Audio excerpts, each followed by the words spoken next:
Buenos días, soy Paulo Valverde, bachiller de la carrera de Derecho de la Universidad San Ignacio de Loyola. El día de hoy estamos con el doctor Omar Damián Medina, director ejecutivo del Mercado de Competencia. El doctor tiene más de 10 años como especialista en temas de protección al consumidor y hoy nos estará dando una entrevista respecto a la implementación del arbitraje de consumo como método alternativo de solución de conflictos en el sistema peruano, que es motivo de la tesis que nos viene reuniendo en esta oportunidad. Buenas tardes, Pablo, y encantado de poder atender a este interesante proyecto académico.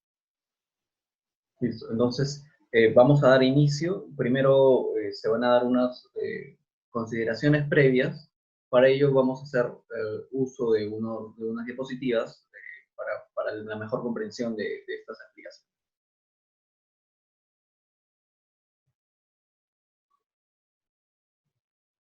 Correcto. Una primera cuestión que debemos preguntarnos es, el Decreto Supremo 046-2011 PCM, que fue la primera versión del reglamento del sistema de arbitraje de consumo, ¿fue una solución a un problema o un problema a la que pudo ser una loable solución? Recordemos que el sistema de protección y defensa del consumidor no es más que un sistema intuitivo y protector a una parte más débil en una relación de consumo. Así pues, el consumidor se encuentra muchas veces indefenso, no solamente por la información, sino también por la capacidad técnica, económica, jurídica y hasta civil de una relación de consumo frente a su contraparte, que es el proveedor. Mientras que el arbitraje de consumo es un mecanismo que tiene como propósito solucionar las controversias que existen entre pares, tales como, por ejemplo, el arbitraje obligatorio en contrataciones con el Estado, en relaciones civiles o relaciones comerciales. Continuemos, por favor, Pablo. La siguiente. La siguiente. Ahora sí. El Decreto Supremo la primera versión del sistema de arbitraje de consumo tuvo 5 bemoles claros. 1. El excesivo intervencionismo y burocracia que existió por parte de la Autoridad Nacional de Protección al Consumidor, la no simplicidad y rapidez, que es una consecuencia de la burocracia. Asimismo, la cuestionable imparcialidad, toda vez que en este sistema las partes no podían elegir a su árbitro unipersonal o tribunal arbitral que conformaría, toda vez que el árbitro único era elegido por la Autoridad Nacional de Protección al Consumidor y el tribunal era elegido no por las partes, sino en el caso de los consumidores, por las asociaciones de consumidores, en el caso de los empresarios, por los gremios empresariales, y el presidente del tribunal era elegido por la Autoridad Nacional de Protección al Consumidor. Hasta aquí vemos en saque, pues, el notable intervencionismo por parte de la Autoridad Nacional de Protección al Consumidor, que ensordece el procedimiento y el noble propósito que persigue el arbitraje. Otro punto es la falsa gratuidad inicial y los altos costos de desarrollo. Una verdad a medias no es verdad. Entonces, ¿el Indecopi incurrió en publicidad engañosa? Creemos que sí, porque no advirtió que tenía costos implícitos, como por ejemplo el pago del árbitro, por más que la autoridad diga, yo lo pagué. Claro, lo tuvo que pagar porque nadie apostaba por el arbitraje, y al menos era importante tener al menos 20 laudos, ¿no? Como la práctica sí nos los ha demostrado.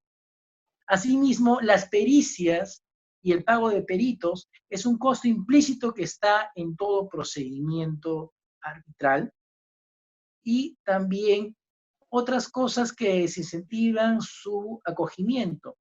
En concreto, lo que había sucedido con el sistema actual, que ya no habría ocurrido con el sistema actual, que era que el proveedor, si es que se declarara infundada la demanda arbitral, podía solicitarle al consumidor el reembolso de los gastos que habría incurrido por concepto de abogado.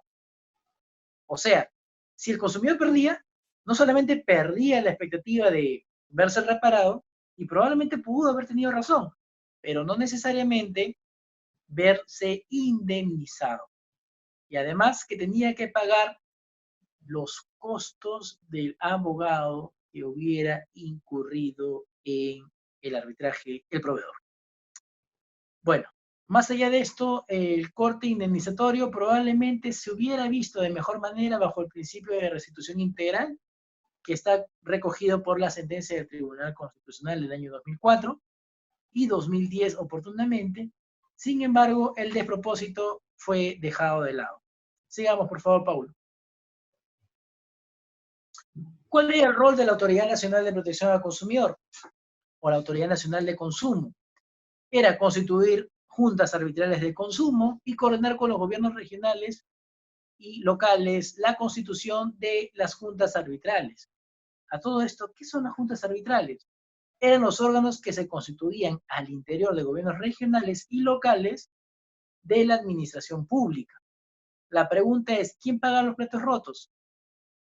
Obviamente, los mismos gobiernos regionales y locales. Imaginemos, Paulo, que decidamos hacer una empresa, un taller, por ejemplo, ¿correcto? O un concesionario. Te digo, Paulo, utilicemos el primer piso de tu casa. Además, el tema del personal, el mobiliario y los carros que vamos a vender, lo pagas tú. Pero obvio, tú asumes todos los gastos y yo participo en los beneficios. ¿Te parece eso justo? Claro que no, claro que no. Obviamente creemos que no. Por ese motivo, el sistema no fue acogido por ningún gobierno regional ni local. Y esto llevó a que exista una junta arbitral de consumo piloto, que ¿dónde se instaló? No necesitamos ser adivinos, en el mismo Indecopi. Curiosamente, el remedio fue peor que la enfermedad y ellos tuvieron que asumir sus propias consecuencias. ¿Por qué? Porque al final la junta arbitral terminó en el sótano de él. Dato curioso, ¿no?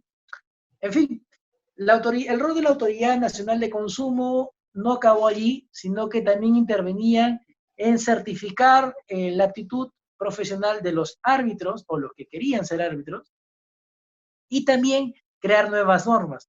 Pero lo más importante es que querían establecer lineamientos generales de interpretación de las normas, lo cual obviamente ni siquiera es predecible para la misma autoridad de consumo dentro de la misma organización de Indecopi. Ya más adelante lo vamos a explicar. Siguiente, Paulo. Eso nos lleva a la pregunta entonces, ¿qué salió mal? ¿Quién fue responsable?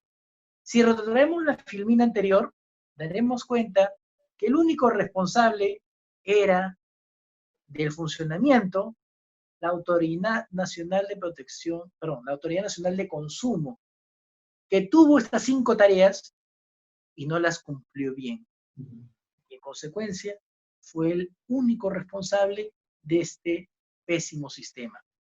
La experiencia nos llevó años más tarde al Decreto Supremo 103/2019 PCM, llamado bajo la misma denominación Reglamento del Sistema de Arbitraje de Consumo. Sigamos, Paulo. Sigamos. Siguiente. Muy bien.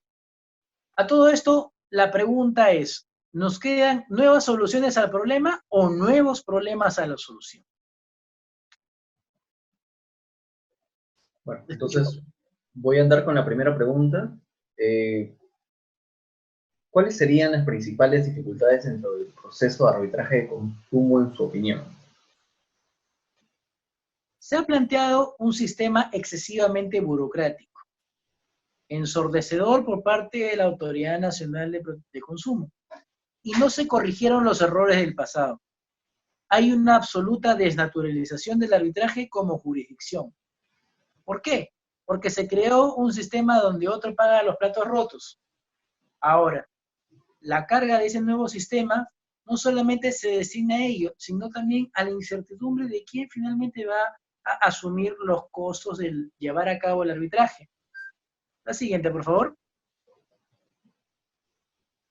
Tenemos que esta segunda versión tiene una dificultad en su propia génesis. ¿Por qué? Porque es imposible que algo sea y no sea a la vez. La adhesión limitada es una innovación que probablemente alentaría a los proveedores. ¿Por qué? Porque se fijaron montos máximos por concepto de indemnización para los propios proveedores, por concepto de daño emergente y lucro cesante. Entonces, repetimos los errores del pasado. ¿Y por qué no proponemos oralizar el arbitraje?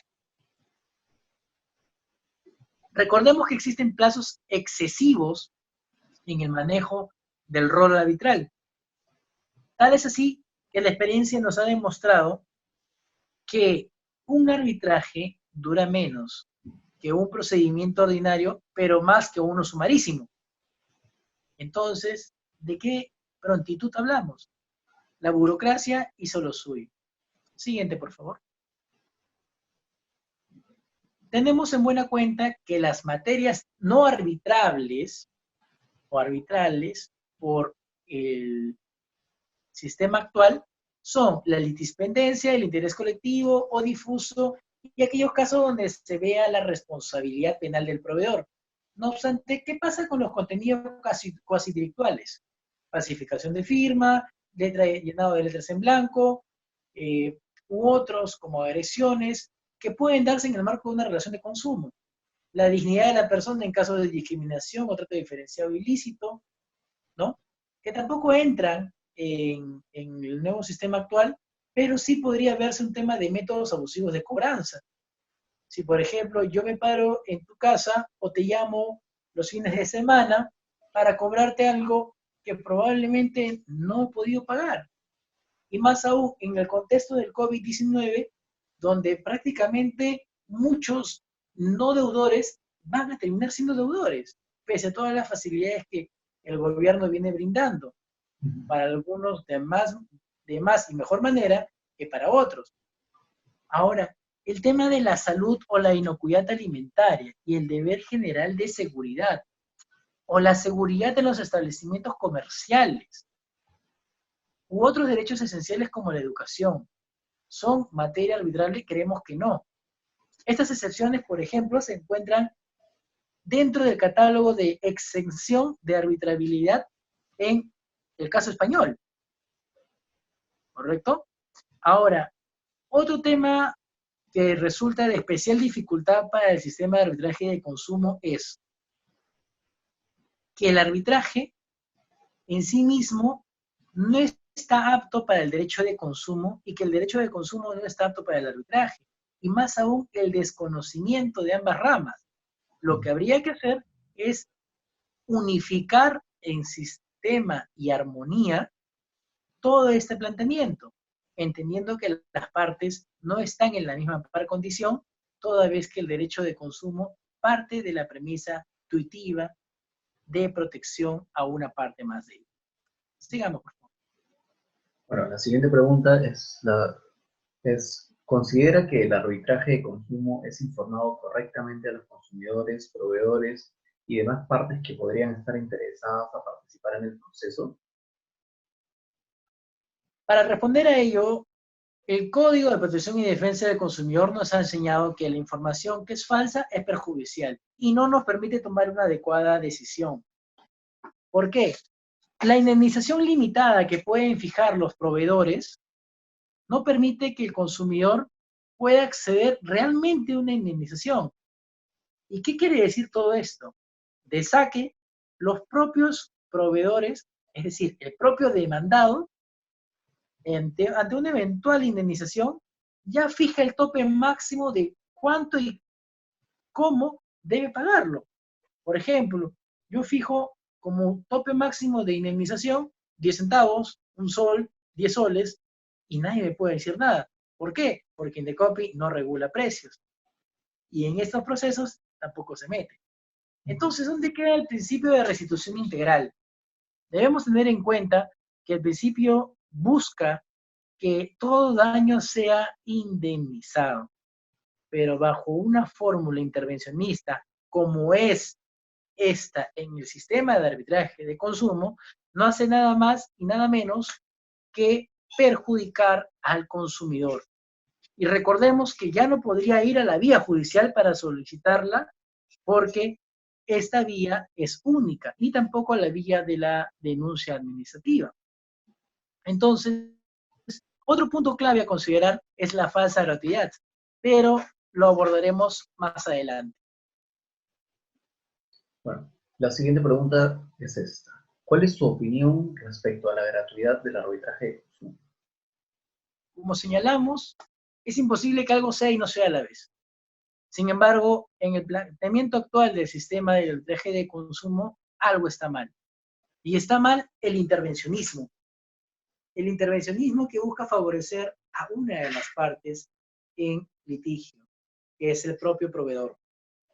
El proveedor no va a poder fijar cuánto va a indemnizar al consumidor, toda vez que esta parte tendría en sí misma una prerrogativa de poder delimitar hasta cierto punto las consecuencias de su responsabilidad.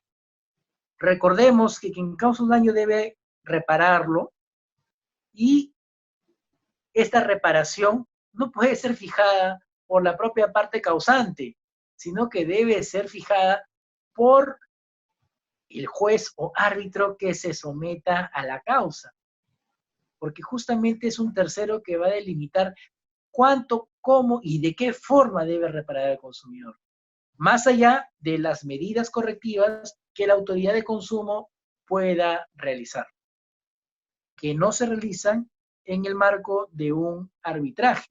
¿Por qué? Porque presuntamente todo ya se encontraría implícito en lo que se expida en el laudo arbitral. Procedemos con la siguiente pregunta.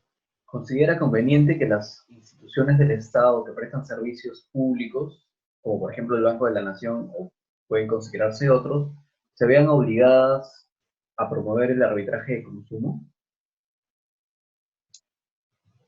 Considero que no. ¿Por qué? Recordemos que el arbitraje en la contratación con el Estado es obligatorio. Ahora ya existen algunas salvedades. No obstante, el arbitraje de consumo es facultativo. Sin embargo, ¿es viable otorgar? Creo que ese sería el verdadero sentido de la pregunta. Y si obligamos a alguien, ¿realmente a quién obligamos? Recordemos que el proveedor tiene mayor capacidad económica, técnica, jurídica y de conocimiento para poder mitigar cualquier situación controvertida de consumo. No obstante ello, esto no sucede con los consumidores. Si lo sometemos a un arbitraje en donde los gastos arbitrables no serán reconocidos, porque claramente se ha señalado que no hay reembolso de costos, y la indemnización se encuentra topada, y aparte hay otras prerrogativas que ya hemos señalado, resultan perjudiciales para el consumidor, entonces, ¿es viable otorgar a alguien que no va a ganar? Creemos que no. Bueno, entonces procedemos con la siguiente pregunta, que es, ¿cuál es su opinión acerca de que los consumidores tengan la opción de acceder a una indemnización en el sistema de arbitraje de consumo? Creemos que no hablamos de indemnización. Una responsabilidad topada por el propio agente causante no puede ser considerada como tal. ¿Por qué? Porque esos daños deben ser resarcidos o atendidos de dos formas. Recordemos que existen dos tipos de indemnización. La contractual, por ejemplo, en los casos de seguros, y por otro lado, la indemnización que es determinada por tercero, a través de un juez o un árbitro.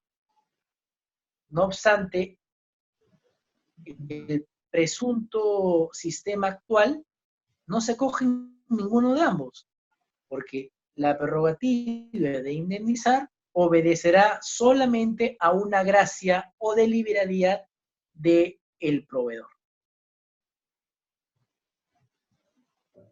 Entonces proseguimos con la siguiente pregunta. ¿considera que existen los incentivos suficientes para que las partes involucradas en una relación de consumo participen en el sistema de arbitraje de consumo para resolver sus controversias? Hay tres enfoques de cómo responder a esta pregunta.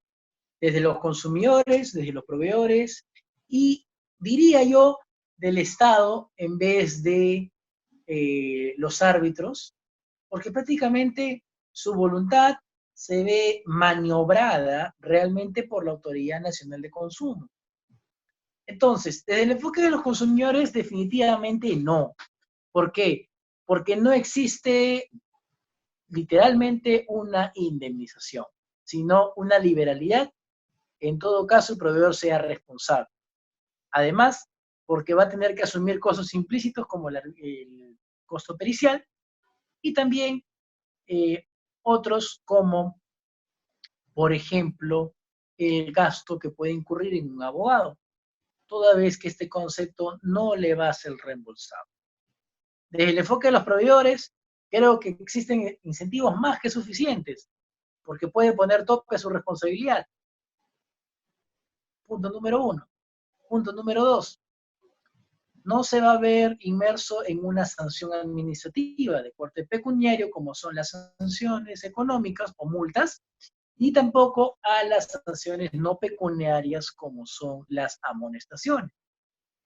En consecuencia, da crédito a una mejora reputacional en el mercado y no va a ser inscrito en el registro de infractores y sanciones del INDECOPI, lo que hace en buena cuenta que hayan mayores incentivos para adherirse a este sistema.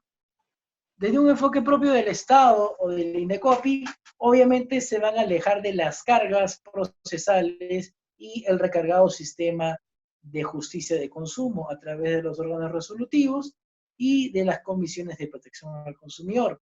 Las mismas que, pese a la innovación, y con esto quiero hacer hincapié, del decreto legislativo 1308, no se han visto tan aminoradas.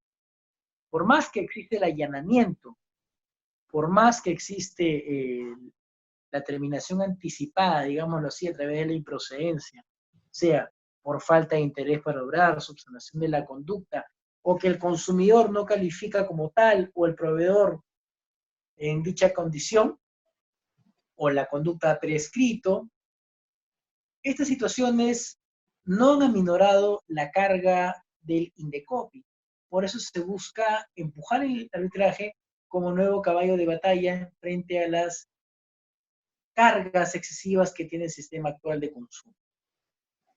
En consecuencia, creemos que si hay un beneficiario, solo sería en cuantificación el proveedor, seguidamente el propio Indecopi y finalmente el consumidor.